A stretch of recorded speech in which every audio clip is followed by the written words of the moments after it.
pada persegi panjang OACB, jadi kita buat nih ya, misalnya ini ada persegi panjang. Nah, ini O, ini A, C, ini B. Nah, D-nya adalah titik tengah OA. Jadi kita buat di sini ada D ya, di tengah-tengah OA nih. Ini D. Nah, dan P titik potong CD dengan diagonal AB. CD ya. Jadi kita buat nih. CD kita tarik dulu ke sini, CD nih garisnya ya. CD titik potong CD dengan diagonal AB itu adalah entah dapat P katanya.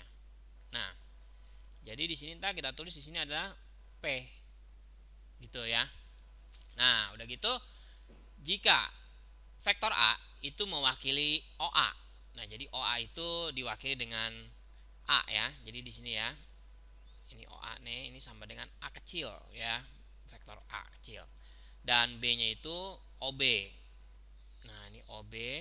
Arah panahnya perhatiin ya. Kalau misalnya O ke B, ngomong OB ya OB ya. Jangan BO ya. Ini B. Ini ya, karena nanti beda ya.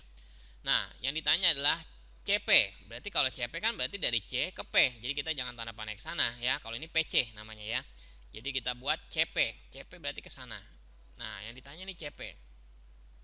Sifat persegi panjang yang perlu kita perhatiin ya. OB sama AC panjangnya sama dong ya. Jadi kita bisa buat aja nih AC itu vektornya sama ya dengan yang di sini nih, karena kan dia sama ya kalau sifat persegi panjang. Ini kita bisa buat B ke B juga, vektor B sama dong, ya kan? Nah, karena di sininya OA itu adalah vektornya A kecil, tapi D ini setengah-tengah, berarti sebenarnya kita bisa cari ya dari sini nih DA gitu ya, itu setengah A, boleh juga ya. Kita kalau mau memikir boleh aja ini ke sini, itu dia setengah dari vektor A, boleh aja ya. Ini juga sama, setengah juga ya, karena ini kita bisa ganti nih, setengah A itu maksudnya dari O ke D gitu ya. Jadi totalnya kalau O ke A itu adalah A gitu ya. Itu boleh aja begitu. Nah, sekarang kita perhatiin gambar ini nih ya. Nah, kita bisa buat nih, kita lihat nih. Kalau misalnya segitiga APD, APD misalnya ini nih ya, kita warnain ini nih ya. Sama segitiganya PBC, PBC yang ini nih. Nah, ini kita cari nih. Dia ini kesebangunan ya. Kenapa kesebangunan? Sekarang kita cek nih. Sudut yang ini sama sudut ini bertolak belakang, ya kan? Nah, sudut yang ini sama sudut yang ini sama, yaitu dalam berseberangan ya. Ini pelajaran SMP ya. Nah, terus yang ini berarti sisanya sama yang ini. Gitu ya. Nah, karena dia kesebangunan, kita bisa pakai analisa gini nih. AD per CB ya. Jadi ingat ya, yang depan sudutnya ini titik ini depannya AD nih ya. Depan titik ini CB ya. Jadi sama musi sudutnya ya. Jadi kalau yang depan titik pernya per depan titik ya. Ini titik ini simbol sudutnya sama gitu ya. Bukan berarti ini ada nilainya misalnya berapa kita nggak tahu.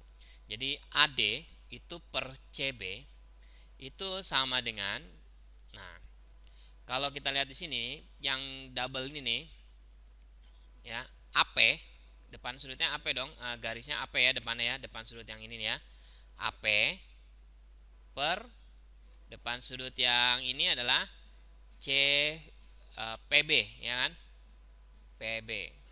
Nah, AB AD ya, AD itu adalah setengah A, panjangnya setengah A per CB. CB itu sama dengan A ya kan, nih CB kan sama OA sama aja ya panjangnya karena persegi panjang. Nah, jadi sama dengan AP per PB gitu. Nah, jadinya kalau kita coret A nya, jadi kita tahu nih kalau AP dibandingkan dengan PB itu perbandingannya adalah 1 per 2, 1 banding 2. Artinya kalau misalnya di sini AP-nya ini panjangnya 1 ya, kita buletin nih, artinya ini bukan angkanya ya, ini hanya perbandingannya 1. Berarti PB-nya adalah 2 gitu ya. Berarti kalau begitu dari A ke B itu panjangnya 3 ya kan, 3 bagian ya. Jadi kalau dari A ke P 1 bagian, P ke B itu 2 bagian, berarti A ke B total itu 3 bagian. Nah, apa gunanya? Nah, gunanya gini nih. Jadi kita tahu nih, kita punya persamaan begini. Jadinya vektor AP ya. Vektor AP itu samaan sepertiganya. Cuma sepertiganya ya. Satu dari keseluruhannya tiganya ya. Sepertiganya dari AB. AB itu keseluruhan ya, totalnya tuh. Gitu. Ya, ngerti ya? Jadi AP itu cuma sepertiganya dari AB. Kalau PB itu cuma 2/3-nya. Ya, ini kan perbandingannya cuma ada 2 bagian ya. 2 dari keseluruhannya 3. Nah, sekarang kita balik lagi ke soal. Kalau kita mau mencari CP, CP itu didapat dari, kalau kita perhatiin nih, C ke P itu kita bisa CA gitu ya, vektor CA ditambah vektor AP. Ingat ya, penulisan vektor nih depan sama belakang mesti sama ya. Makanya CP jadi cocok ya. Nah, CA-nya gimana? Nah, sekarang kita lihat nih. CA kita dikasih taunya tadi kan OB itu katanya B kecil dari O ke B. Berarti kan A ke C pun harusnya B kecil, arah panahnya perhatiin nih ke atas juga. Tapi kita ngajarinnya CA, ya kita tinggal ganti aja jadi min B ya. Kalau AC-nya itu B, berarti CA-nya adalah min B. Plus AP-nya itu adalah sepertiga dari AB. Nah, AB ya. Sepertiga dari AB. Kita ganti nih, sepertiga dari AB. Nah, AB-nya gimana nih? Kalau kita mau nyari AB, berarti sama aja B min A, ya kan? Jadi min B ditambah sepertiga itu dari B min A. Vektor B dikurangin vektor A. Ya, begitu. Ya, atau kalau kita mau secara matematis lagi, vektor AB itu didapat dari AO ditambah OB gitu ya. Mesti sama ininya ya. Jadi AB. Nah, AO itu kalau kita perhatiin OA itu kan A. Kalau AO berarti min A ya. Jadinya ini kita ganti nih min A. OB itu kan B kan di soal ya. Kita perhatiin lagi nih. OB itu tanda panahnya O ke B itu B ya. Jadi AB itu B min A sama aja dong. A min A tambah B sama B min A sama aja penulisannya. Ya, ini supaya buat tahu aja ya. Nah, balik lagi berarti kita min B ditambah sepertiga B min sepertiga A. Nah, jadinya kita tinggal nyederhanain aja.